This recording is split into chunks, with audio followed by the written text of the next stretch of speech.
diversity of the Free State female staff members. Your Women's Day breakfast is about to depart.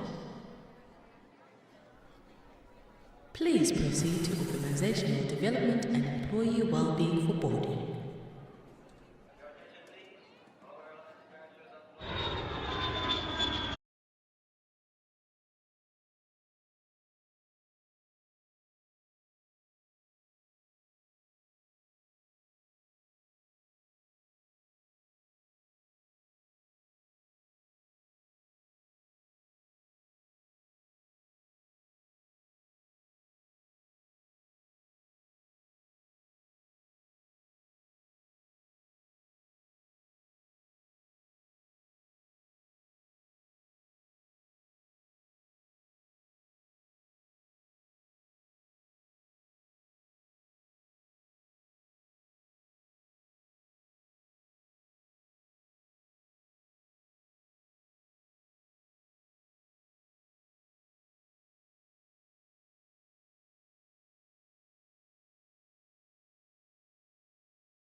And flight crew, I'm going to ask you to please take your seats.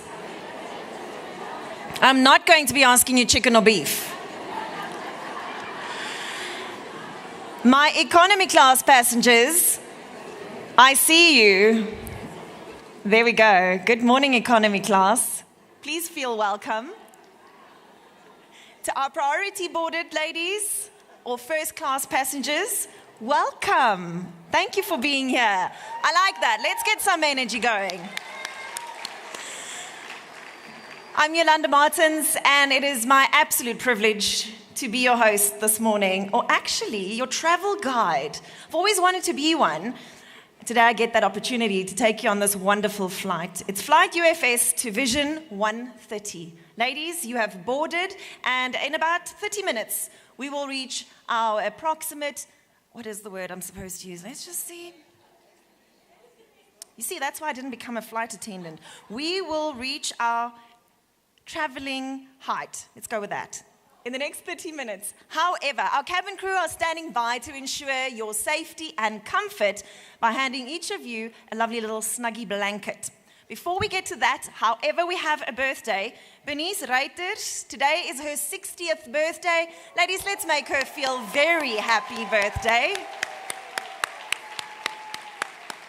I would make you stand, Bernice, but I know that was quite unexpected, so I won't do that to you. But a very happy birthday. Ladies, make sure that you see the flight crew will be handing you your blankets for your safety and comfort this morning aboard our flight. Orchestrating an event of this magnitude takes months of planning. And of course, someone had to dream up this incredible concept. That dream today transforms into reality. Thank you very much to the dedication and collaboration of some of our following team members. We would very much like to thank these individuals, departments, and companies. The OD and Employee Wellbeing team, let's give them a round of applause, looking super dapper in their red ground crew outfits. Dr. Cindy Greiling, Sarel Henry, Andreas Viljoen, Star Sound, Montello. We also have the protection services we'd like to thank, and the Fab coffee stations was worth the wait, ladies, indeed. Moeiteloos, Pimento, Drape Inc., Annette Liebenberg, Roy Stoel, the ITC with Gavin Kutzeran team, University Estates, we'd like to thank you as well as the facilities management team, the SAS Exam Center, Professor Nicolas Piers, also Deco Table, and the National Health Laboratory Services. And I would like to direct your attention to the remarkable sponsors who made this day possible. This thrilling journey is thanks to them. It's important to note that an adventure takes considerable funding, and we're incredibly grateful for every partner that partnered with us today.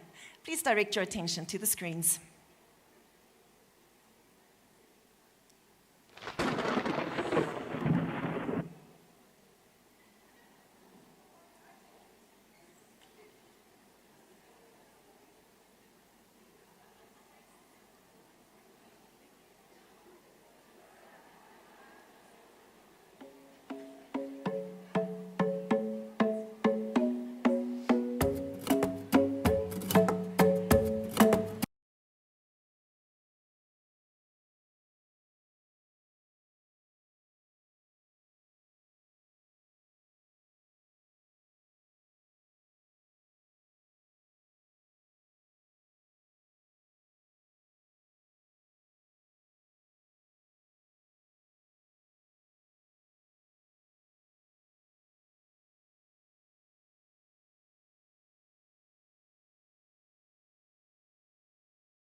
thank you to all our generous sponsors. Let's give them all a big thank you and round of applause. As we embark on this incredible journey at our Women's Breakfast, we are delighted to extend a warm welcome to all our special guests who've taken the time for a detour to join us this morning. Also, a very warm welcome to Dr. Ingela van Staden, our Deputy Vice-Chancellor Academics. Just as a skilled co-pilot contributes to the flight experience, Dr. van Staden enhances our intellectual journey with her depth of knowledge and insight. She exemplifies the collaborative spirit that propels us towards new horizons. As we gather here today at this empowering event, it is our privilege to introduce our true captain for today, an individual whose leadership and expertise have steered our course for an unwavering determination with over 25 years of flight experience. Captain Susan van Jaarsveld embodies the principles of leadership, as well as unity and empowerment that define our journey today. You can rest assured that you're in good hands as I ask Captain Susan van Jaarsveld to join me on the flight deck.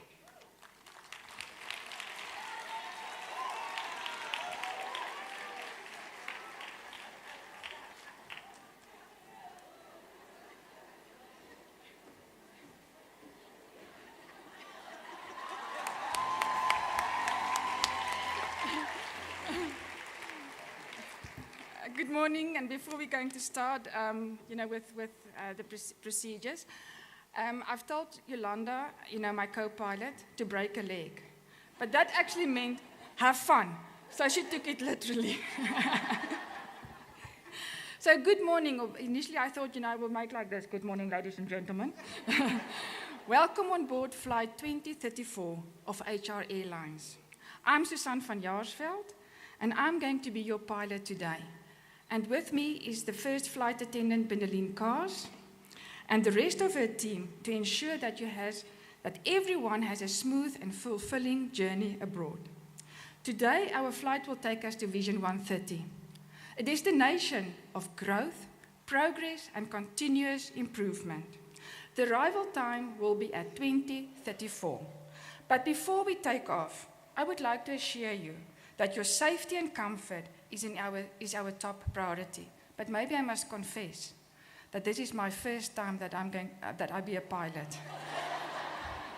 But fortunately, you are in the hands of the HR cabin crew, and they have extensive experience to assist you through this journey. The journey will be mostly based on the information that I already received from Dr. Ingela and the other Deputy Vice-Chancellors and the Vice-Chancellors. It is expected that the journey will be mostly smooth, but unfortunately, we also have to go over the Rocky Mountains, and there we expect some turbulence in this region. But HR is, however, committed to navigate and support if any turbulences may occur during this journey.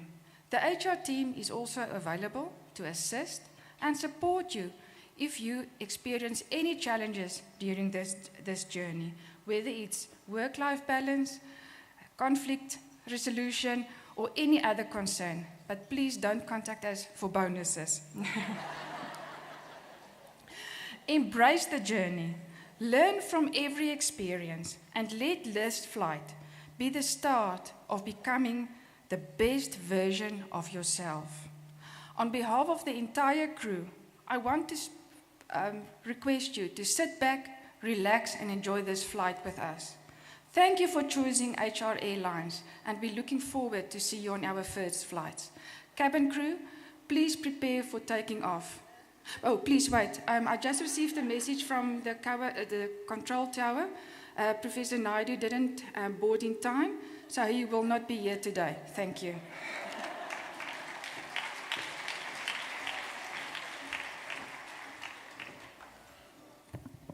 An important announcement as well is that we would need you to please put your electronic devices on silent, ladies. It's my pleasure to introduce a key figure who will be guiding us through a very important aspect of this morning's program. Just as a synchronized flight crew ensures the safety of their passengers in flight, our crew of course, led by Bernalene, will guide us through all of the vital safety protocols we need to know of during our flight. I invite you to give a warm welcome to Bernalene Kars and her team as they take the stage, or the flight deck, to share with us the important safety guidelines which will contribute to a successful morning. Thank you, Yolanda.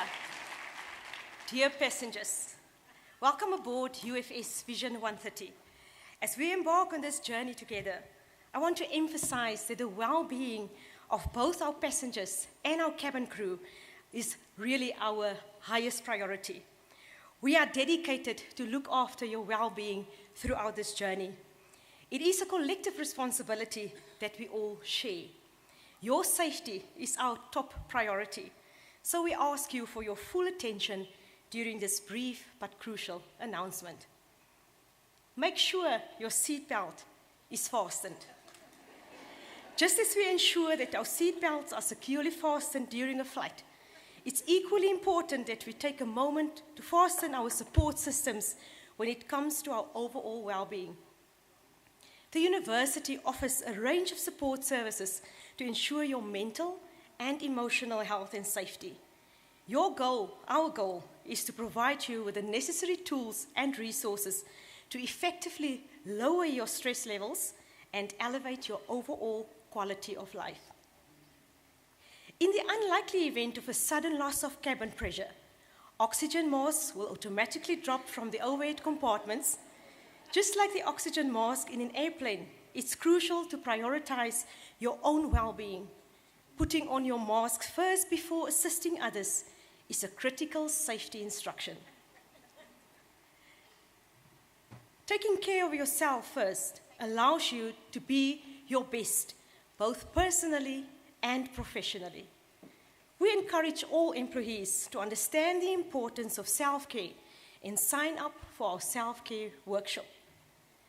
Just as turbulence can be encountered throughout the flight, stress can arise in the workplace.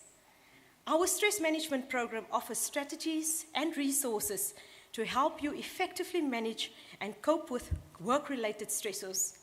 The program is designed to equip staff with effective tools to manage their stress, ensuring that they remain composed, focused, and capable of providing top-notch service even in demanding situations. We understand that travel can be a bit stressful at times, and we want you to know that we care about your mental health and your comfort throughout the journey. If you find yourself feeling overwhelmed, anxious, or just need someone to talk to during this flight, please don't hesitate to reach out to any member of our attentive cabin crew. We are here to listen, to support, and to assist you in any way possible. In the unlikely event of an emergency, we have designated emergency exit points strategically located throughout the venue. These exits are clearly marked with illuminated signs and are designed to provide a quick and safe way out.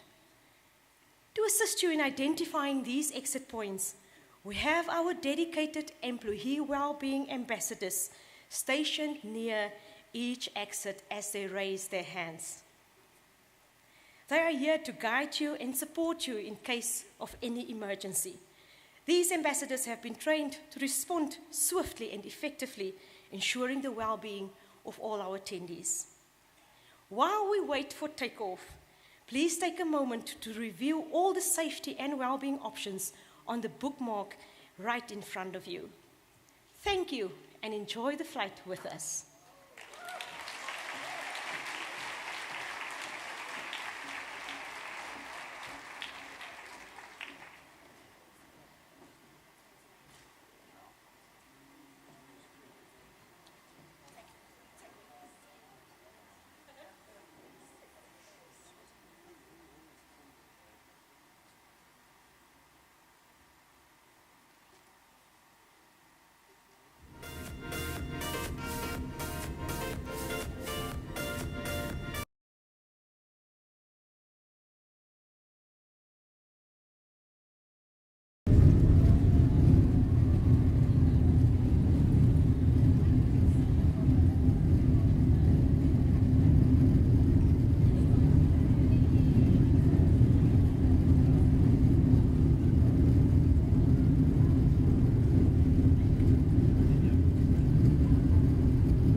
This is that awkward part of the flight. We have that stare down with your air hostess who's facing the wrong way, going up into the sky. I hate that part of the flight.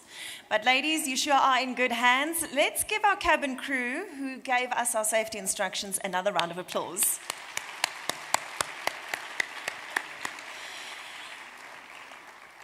It's my privilege to introduce you to our esteemed keynote speaker today, Carina Bruwer. She's going to join me on stage. As an extreme marathon swimmer, she embraces each moment in the water, moments that shape her to become better with each stroke. She also plays the flute, takes photographs, runs a business, and she's perfected the art to enjoy the journey. This flight is not just about reaching our destinations, but also about enjoying the process and embracing the opportunities that lie ahead on our journey. So prepare to be inspired as our keynote speaker guides us towards new horizons of personal and professional development. Thank you for joining us on this extraordinary journey. Let's give her a warm welcome as she takes us to new heights.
Two, 1, 2. Ladies and gentlemen, good morning.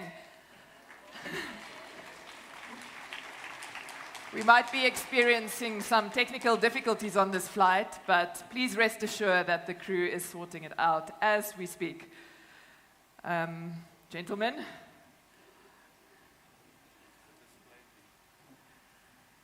Yes.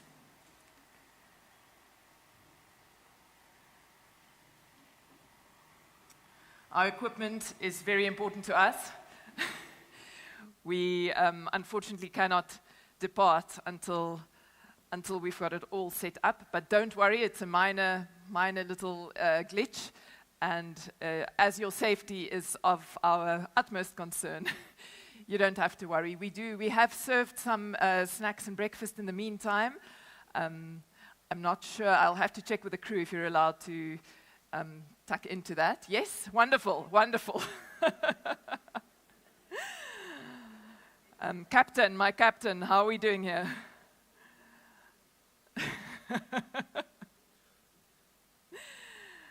Oh, my goodness.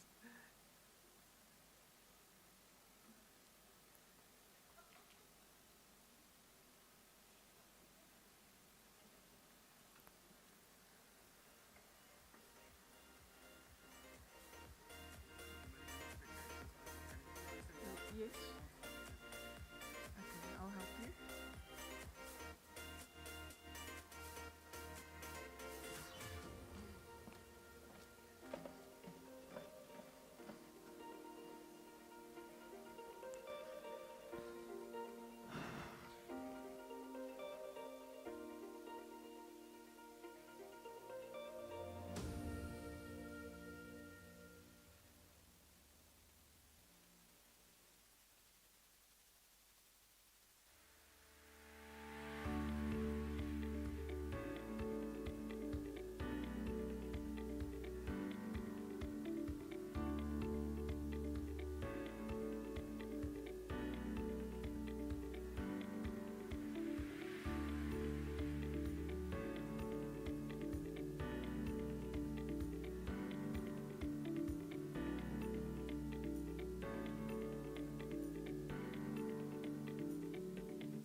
Good morning. Thank you very much. So nice to be here this morning. Wow, 900 ladies. This is a first, I must say. So, a classical musician's journey and career basically starts typically at the age of, you learn all these incredibly complicated things to scales and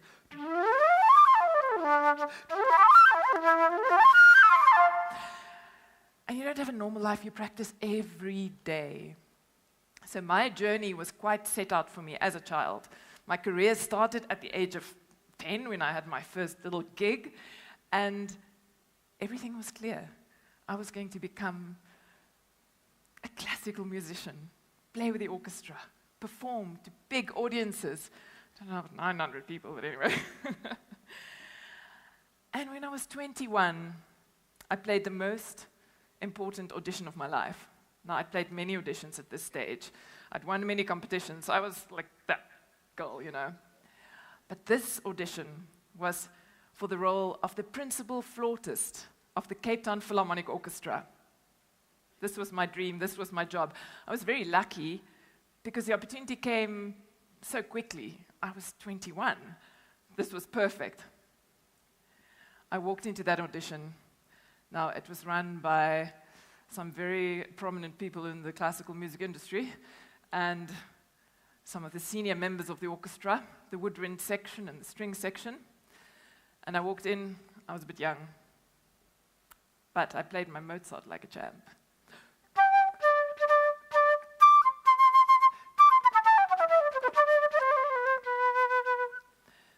Okay, then play Bach, please.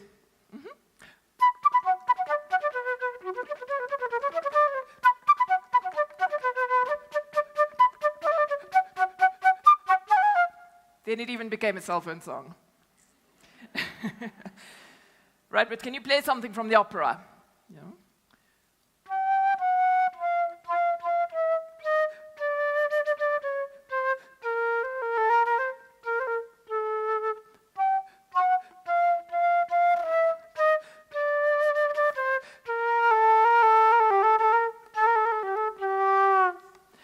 Okay, now sight read the variations.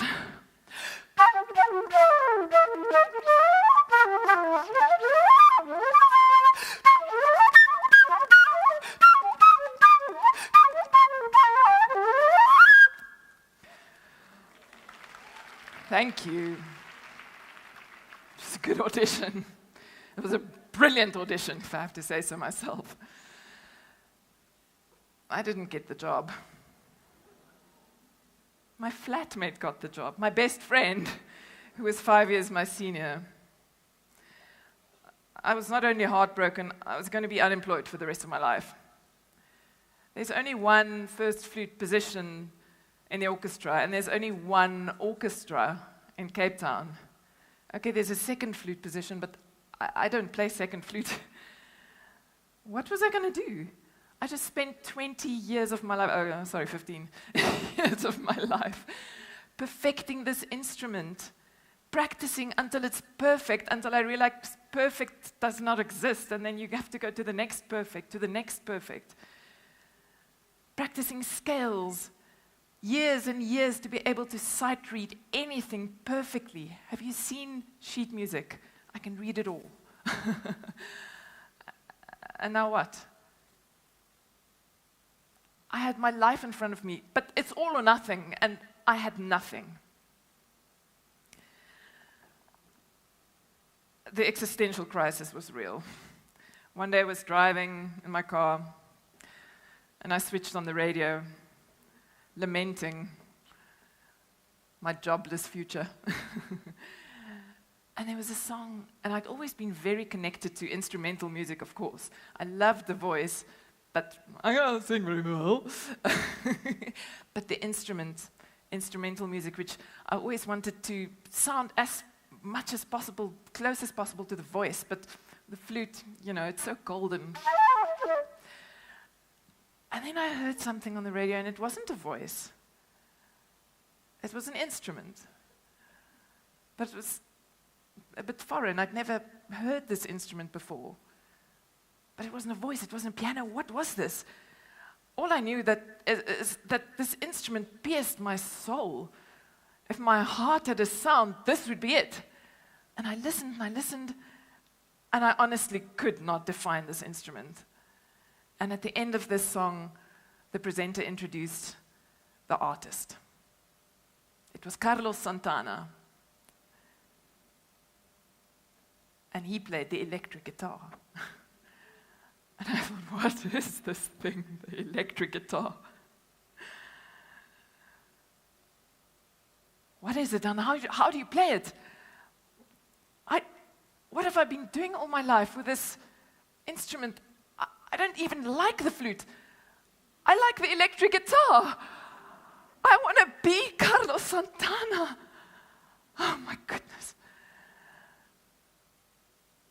And I listened. And I thought, it can't be that difficult.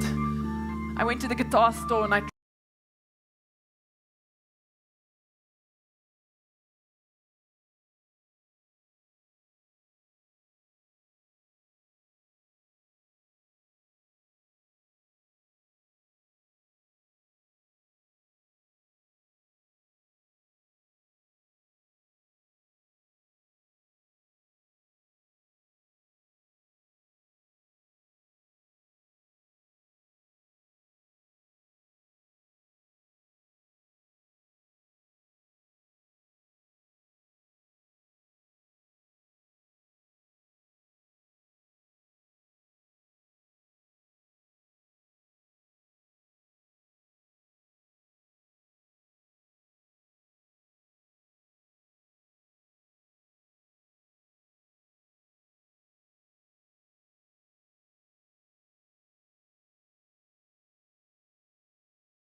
doesn't mean they have to stay that way. I didn't learn to improvise in that moment. All that happened was that I forgot that I didn't know how to improvise. I stopped being scared of improvising. I stopped believing that I was just a classical flautist. I saw myself as Carlos Santana, and I was Carlos Santana, and my flute was no longer a flute, it was the electric guitar. And then I started learning how to do it. And I followed the same recipe as learning how to play classical music. And it was hard, hard work. But the hard work paid off. My professors weren't happy. They were very, very upset. What happened to our star flautist? What's going to become of her? But I was very happy. I started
once you see your flute as an electric guitar, that's when the magic starts happening.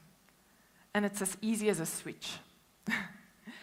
So ladies, let's quickly address this little big elephant in the room.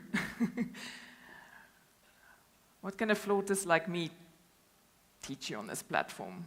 Not very much. I mean, I'm after all just a young Macy Jonk, not so young, from Stellenbosch, who believes she's Carlos Santana.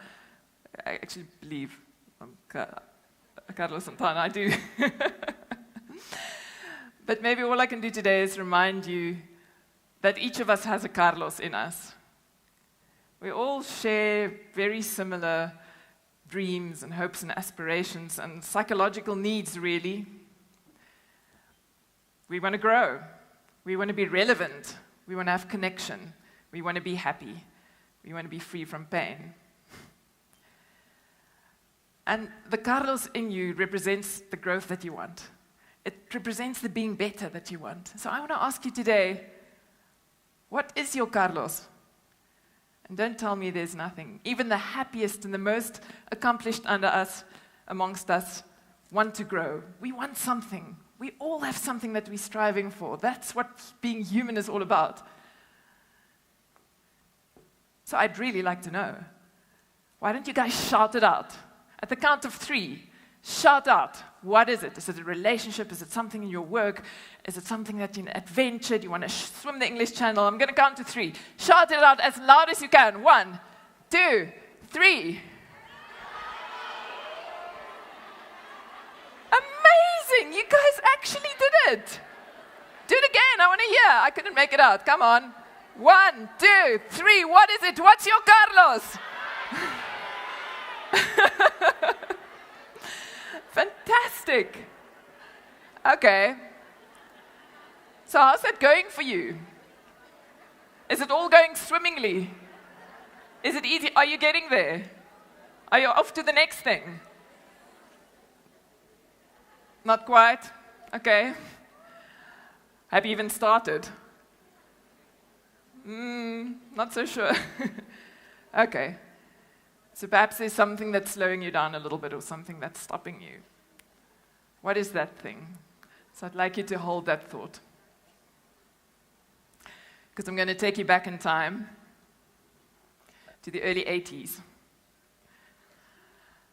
The little girl sitting on the beach in Strand. I have a beautiful picture if you guys can throw it up on there. And this beautiful little girl just loved the ocean and used to go there with her mum and her aunt and her granny. She grew up in Stellenbosch, but Strand was quite close by, 15 minutes or so. So they would go as often as possible. The little girl used to frolic in the water, and then she would go back to the beach and sit on the sand and play and just love life. And this one day, the water was a little bit cold, actually. So they were staying on the beach, and she was building sandcastles. Her mum was reading a book. It was just her and her mum on that morning.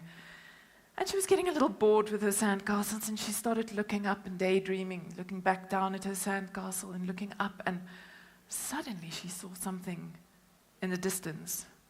Now, she's been to this beach many, many times, but she's never seen that.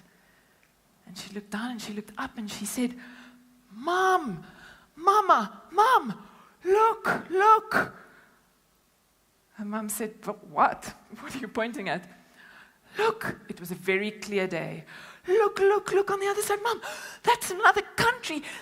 Is that the United States of England? What is it?" Her mum said, "Oh, shame, my darling. No, that's Simonstown. That's not another country. That's still in South Africa." She was very disappointed because her aunt used to come back from Europe and bring beautiful presents, and she used to dream of going to faraway lands, and suddenly it looked so easy, and now it seemed so far. Oh.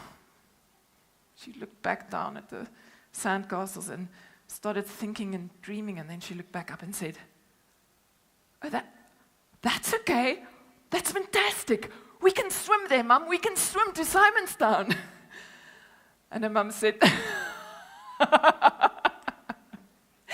"No, you can't swim there. It takes a few hours to drive there, my darling. You can't swim to Simonstown. Come, build your sandcastle." "No, but you can. I can see the mountains. I can see it there. Why can't you swim there? Why?" "My darling, it's like 40 kilometers. It's cold. There's sharks. Nobody does this. It's impossible." "But I think, but, darling, we'll drive there one day. Now build your sandcastle." Darling built her sandcastles in the sky. 20 years later, I was standing at the water's edge in Simonstown, about to swim to Strand. How did I get there? False Bay is one of the largest bays in Africa, the largest natural bays. When the navigators first came to our country, they mistook it for Huncliffe, and that's why they called it False Bay.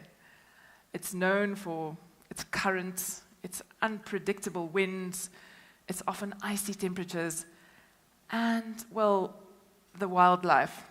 It used to be called the white shark capital of the world. It's about 35 kilometers across as the crow flies. When I was standing at that water's edge, 25 people had tried to swim across False Bay. One had succeeded. What made me different? Was I a great swimmer? No, I couldn't even run or swim at school. I was the nerd playing the flute.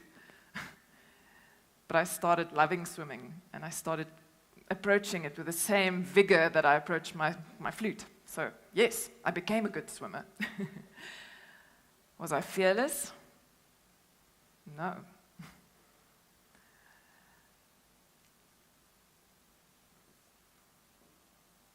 The 24 people who failed False Bay, the interesting part of that is that most of them failed or got out within the first hour. They were all very competent swimmers. So what is it that made them fail? What is it that stopped them? The unknown, the fear, the darkness of the water, the cold. So when I stood at the water's edge, I knew I needed something different. I needed a different strategy. And I want to bring you guys back to your thought earlier, your Carlos. Let's call it your false bay, because this is where we are in the story. So when you're standing in front of the water's edge, when you're standing in front of your Carlos, in front of your false bay, what is it that you're feeling? What are you thinking? Any suggestions?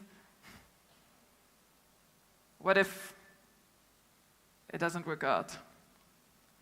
What if I fail? What if I embarrass myself? What if it's hard?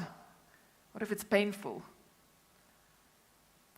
What if it's just disappointing? No? What if? What does that represent? It represents vulnerability. It represents the fear of failure, the fear of this, the fear of that. Guys, I hate talking about fear because it's such a cliche. Face your fears, face it. But ultimately, it's very important because I believe that we give fear way too much relevance in our lives. Oh, I might want to run the Comrades. No, I can't do it. What if I fail? It's too hard. Oh, I want to reignite a relationship with someone who I've had a journey with in the past, and it's time. No, but what if I get rejected again? Or what if I think I want to advance in my career? How about studying something new? But it's going to cost money. How am I going to do that? It's all fear-based. Our vulnerabilities, our fear of embarrassment. It's terrible, guys. And it's very simple, really. Because fear is just an emotion, it's just a thought. And the reason why it's got such amazing relevance and such power over us is because it's designed to keep us safe. Okay, you start crossing the road, there's a car coming, you've got 2 seconds to react, and it's fear that makes you stop. It's fear that makes you freeze. It makes you, it's got an actual physical effect. But somehow, we've drawn this physical effect into many, many aspects of our lives, and we just stop ourselves before we do absolutely anything. So I've learned, and the way that I got myself in front of that ocean is to acknowledge fear and to try and understand it, Talk to it. Give it a name. John. Actually, that's boring. Olaf. Olaf comes and he says, Carina, listen, 35 kilometers is a long way to swim. How are you going to do that? You've never done it before. Well, I know I've never done it before, but I've swum 10 kilometers, and if I can swim 10 kilometers once, I could swim it twice, 3 times, and another time. Surely, simplify the monster. Carina, listen, this is a bit dangerous, the sharks in the water. Yes, I know, and I did see Jaws when I grew up, but how about I get 2 support boats next to me that stay really close and that spot the sharks? Sharks don't attack from underneath. I've studied this, Olaf. They circle. You'll see them coming and you can judge their behavior. Okay, well, fine, but what if you get tired? It's like, what if I don't? And if I do, I'll just keep going. And so, if you start communicating with fear, you realize that this enormous wall in front of you is actually not a wall. It's just a room. It's just a transition area, really. Maybe it's the boarding gate. And you've got the key to this. I know that you can debate and negotiate with fear because I do that every day. And we should do that every day. Every day, every time something says, no, why can't you? Why? Oh, you're not good enough for this. This is not your life. You cannot play pop music. You're a classical flautist. You can't be more than this because this is all that you've grown up to be. This is what your mother did. This is what your parents did, your grandmother. Why? You want to create your own narrative? All you need to do is unlock that door. So, I got in. And I wanted to get out pretty much immediately. With 35 kilometers to go, the water this morning was absolutely icy. It was about 13 degrees. The sun never came out. False Bay was like a lake that day. There wasn't a ripple on the water, but there was mist very, very close to the water. my support crew said, "Don't worry, Carina, it'll warm up. The mist will lift. The fog will go away. Just start swimming." And I started swimming. After an hour, I couldn't feel my hands. I couldn't feel my feet. My hands were clawing, and I was shaking under the water. It was so cold. It's difficult to describe the feeling of being very cold, because it's not pain as such. It's an incredible discomfort, and it's something that fills me with the greatest fear. Because you can feel it attacking your organs, you can feel it attacking your whole body, and it disables you slowly, but surely. After 2 hours, I'd swum 7 kilometers. I could barely speak. I had 28 kilometers left to swim. How was I going to do this? I wasn't going to give up. I had a sponsor for the first time in my life. People were watching me. There were television cameras. Everyone knew I was going to cross Falls Bay, this flautist who wants to fulfill her little childhood dream.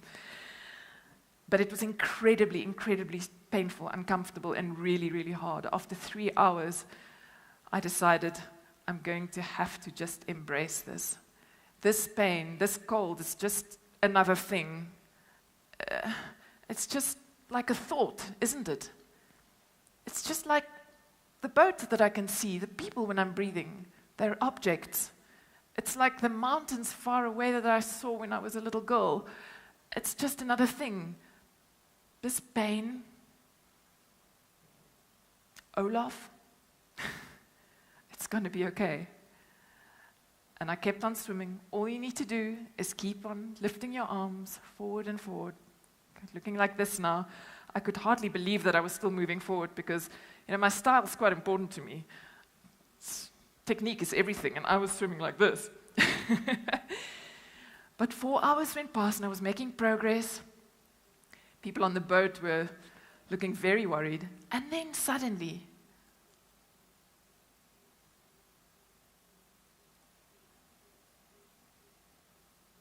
I was warming up.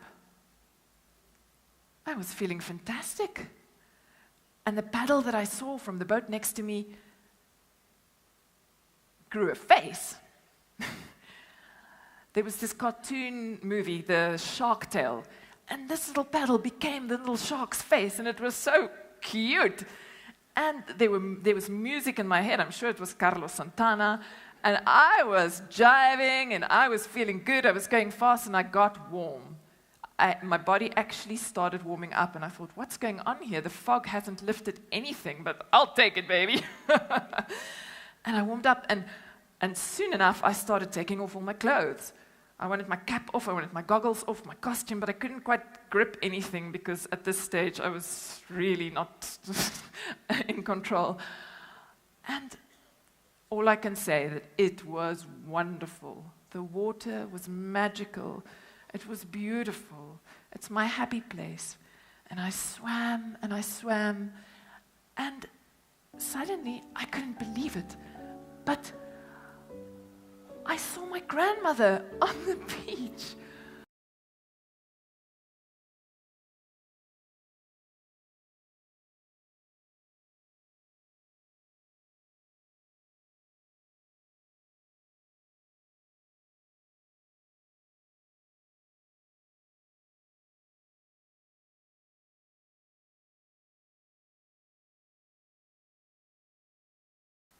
I'd lost consciousness,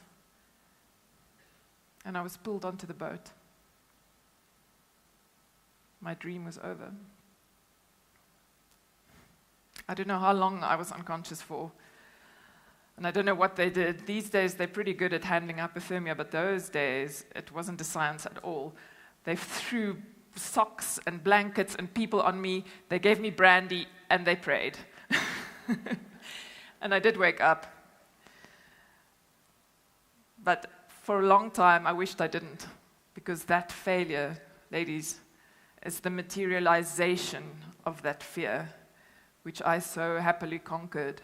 That failure is like a boulder tied to your feet that just drags you down to the ocean, and you just don't want to do anything ever again. You just want to be normal. Just do the same things as everyone else. But that's not how we pioneer. That's not how we get better, is it? We get up. We go back. We learn our lessons. I've learned that I cannot be swimming 35 kilometers in 13 degrees. It's physically impossible for me unless I pick up a lot of body fat, which I did then eventually for the English Channel. I learned that you go the other way. I learned a whole lot of things. But most of all, I learned that, again, failing is transformation. The more we do, the more we're going to fail, the more we're going to succeed, and the more we're going to get better.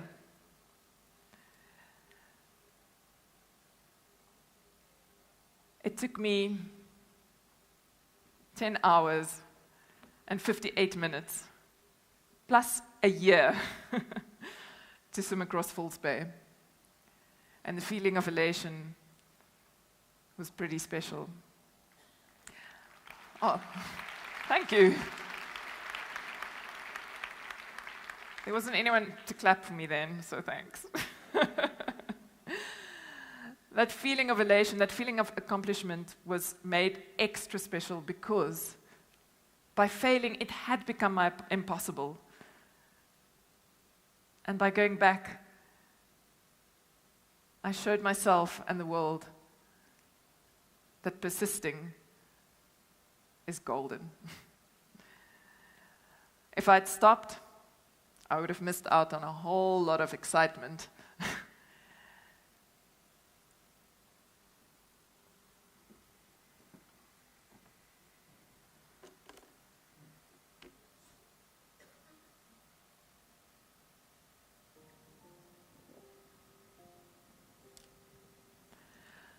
I went all the places, guys. I think I swam in about 20 different countries after False Bay.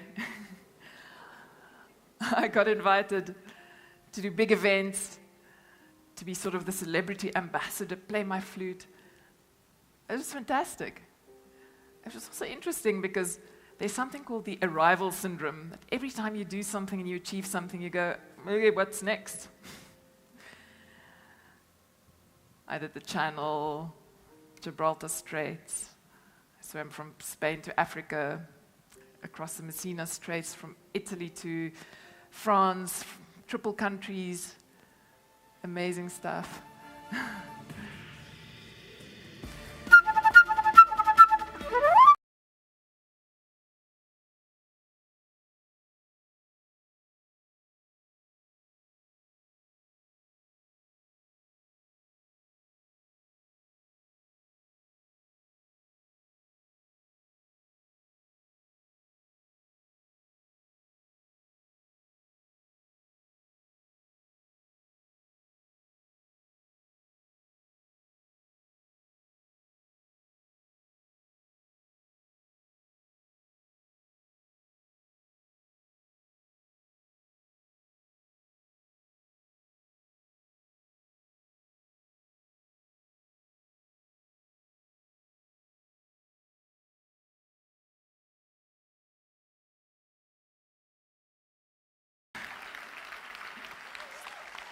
Thank you.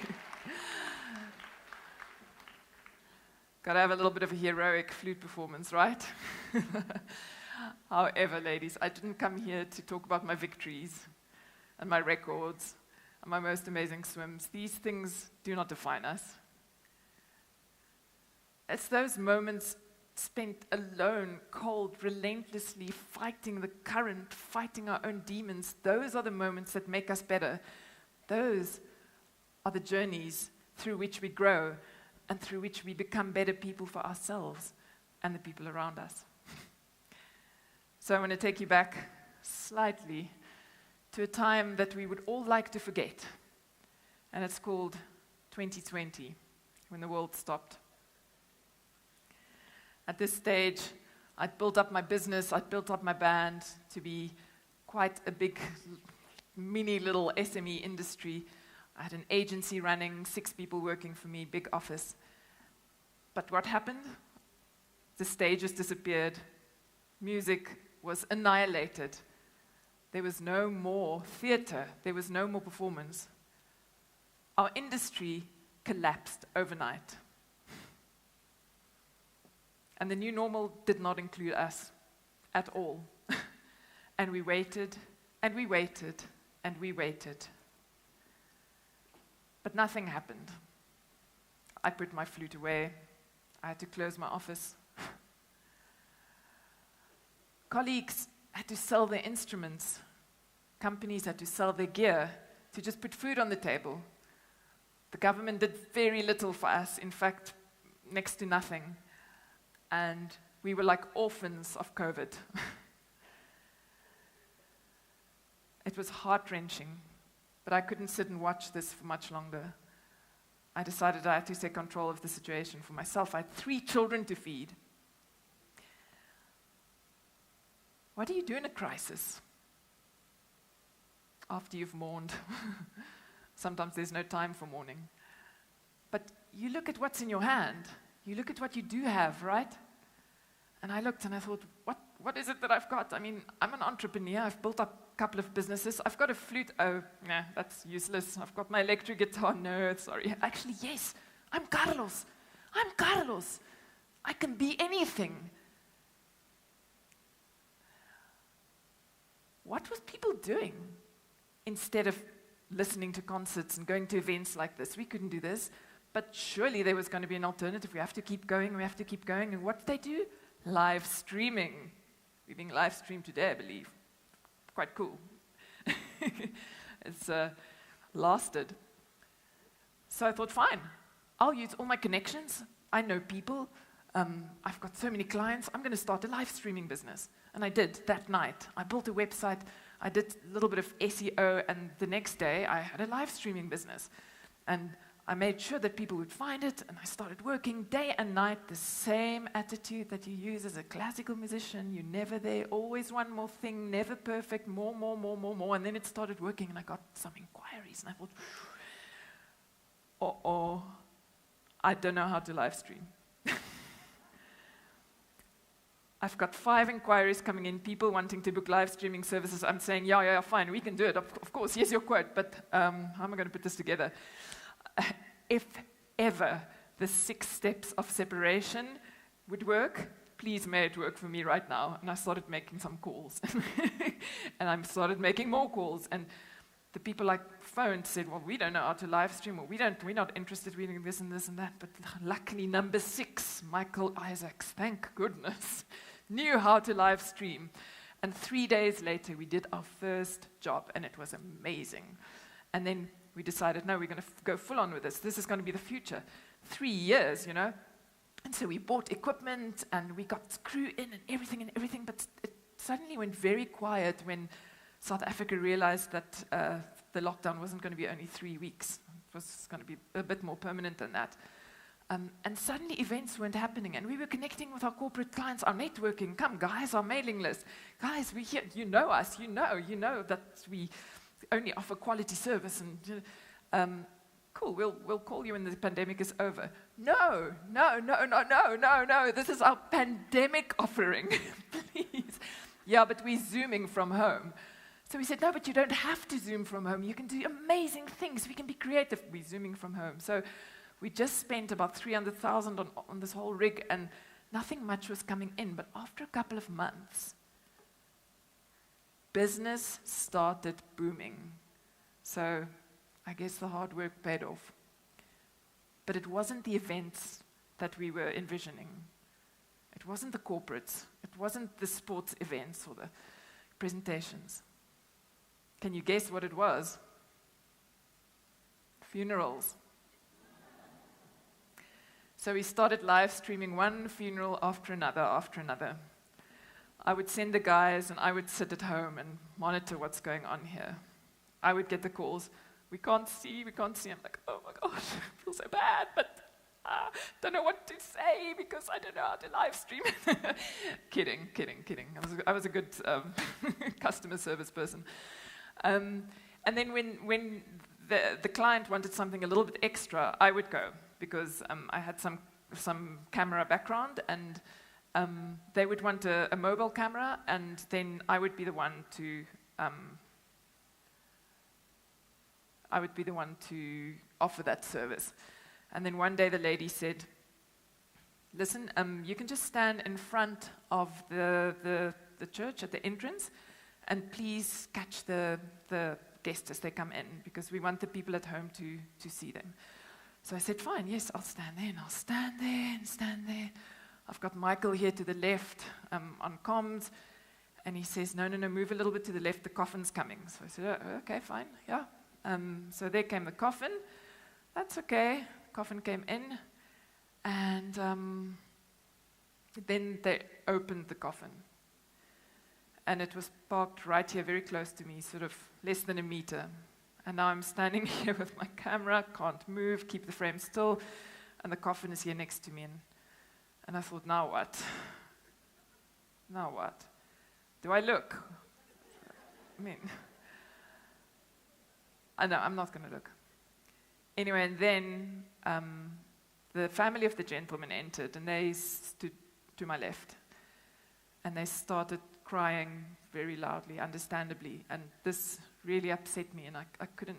And suddenly I caught a glimpse of what was in the coffin, and I was like, that's weirdly reassuring, because looking at this person, I felt nothing really, whereas to the left, whenever I connected to this trauma, it really affected me badly, and then I would look at the person in the coffin to make myself feel better. and I realized, oh my goodness, it was quite a pivotal moment, because I was completely lost. I thought, do I want to be in this coffin, perhaps? I mean, what am I doing here? What am I doing here? 1 year ago, I was standing in front of 5,000 people playing music. They were shouting my name. And now I'm standing here next to a dead body filming a coffin. Who am I? Who am I? This is so unfair. I didn't want this. I didn't choose this. This is not my story. And then the wife came to me and said, please, can I just say something to the camera? I'd like to send a message to the people back home. And she spoke to the camera, and she delivered a beautiful message to her family who couldn't be there. And I realized in this moment, I'm the luckiest person in this room. I'm the luckiest person in this industry, because I have an amazing purpose right here. And I have a job. I'm not the one who's unlucky. The unlucky people are the ones back home who had to sell their instruments. The sad people are the ones back home who couldn't be here to say the final goodbyes to their family member. I am grateful, and this is wonderful. I'm still standing. And in this moment, I really connected to those people who weren't still standing, and there were many of them during the pandemic. And in my life, it was my colleagues, the musicians. Many of them had left their homes, were absolutely hopeless. And this ignited the most meaningful and amazing swim that I'd ever done, because I realized I have power. I have power. And I wanted to use that power to make people look up and listen up. So it was time to do a big swim. But now, I'd done many, many swims already in South Africa. And when you want to raise awareness and you want to raise funds, you've got to do something really special. So I thought, I can't do another False Bay. I've done it before. I'm not going to do Robben Island. Many people have done that. I can't leave the country because no planes are going. What is it? You've got to do something special. Everyone's asking for money. Everyone's asking for money. If I do a fundraiser, it's got to be spectacular. And I thought, and then I remembered one swim that used to be on my bucket list, but I took it right off my bucket list, because when you Google Gansbaai, and you see what comes up, that's a good moment to perhaps listen to Olaf and say, okay, Olaf, you've won this round, man. But then I debated again, and I used my technique, and I thought, well, I've swum in shark-infested waters before. Maybe I'll just have 2 or 3 extra boats. This is really, really going to be spectacular. And I decided right there and then I would do it. I was going to swim across Walker Bay from Hermanus to Gansbaai. I don't know if any of you have been in Gansbaai. Yeah. It's beautiful. It's amazing. It's the actual white shark capital of the world. But nothing was going to stop me. I wanted to raise 100,000 rands for musicians and technicians, and I linked up with a organization that would help me do that. And there wasn't much time. It was like March. The water was starting to cool down, and the need was immediate. So I quickly put something together. I didn't even know anyone in the area, but I drove through, and I found a boat, and I found someone who was willing to help me. And I basically got in. I was pretty fit, but I had a shoulder injury, so I was a bit worried about that. But the distance from Hermanus to Gansbaai is about 21 kilometers, so I figured that should take me 5.5 hours or so. Nobody had even thought of doing this swim before, so I was obviously going to get the record. But I wanted it to be a nice, fast record. So it was a pretty beautiful day. The locals said to me the current was going from Hermanus to Gansbaai. And I was like, okay, I'll swim.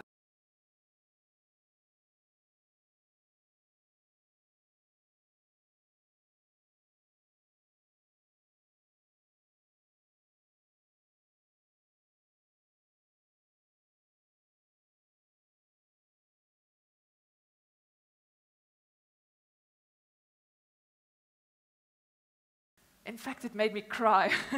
There was a lady from ETV who was covering the swim, and she said, do you really want to do this? And I said, yes, I do. And I started, and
decide to stay in and to keep going and to do it for the right reasons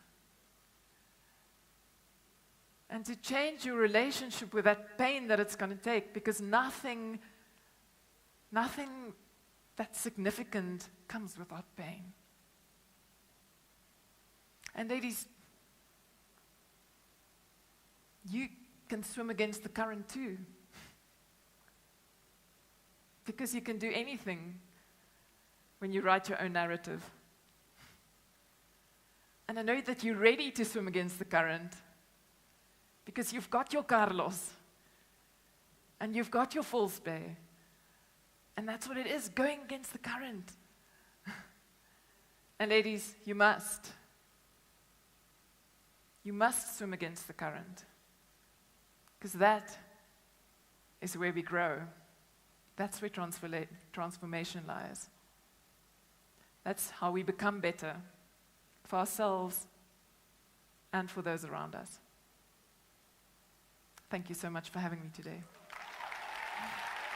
Thank you.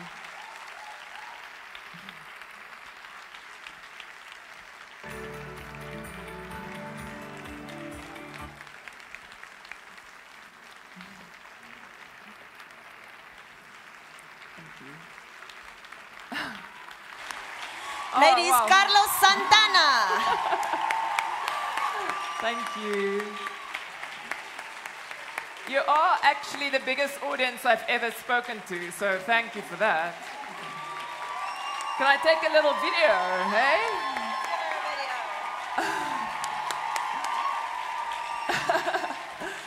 Thanks, ladies of Bloemfontein.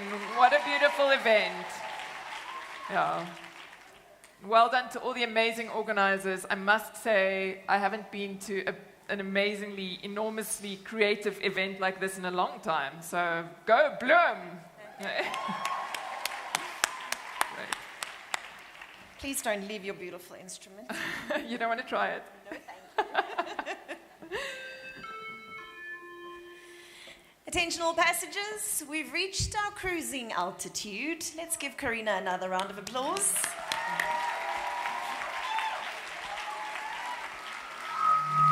The captain has called for us to please fasten our seatbelts.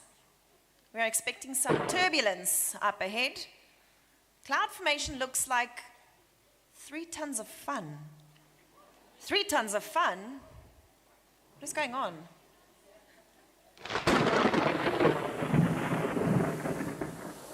Everyone remain calm. The crew knows exactly what to do. 3 tons of fun. Synonymous with great fun, positive energy, big smiles, and a good party.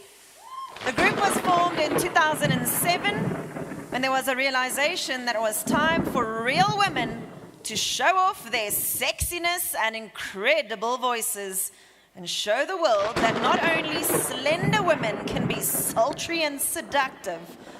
The larger-than-life trio will wow you with a mix of showstoppers from the disco era, as well as well-known and loved pop songs, African and dance music.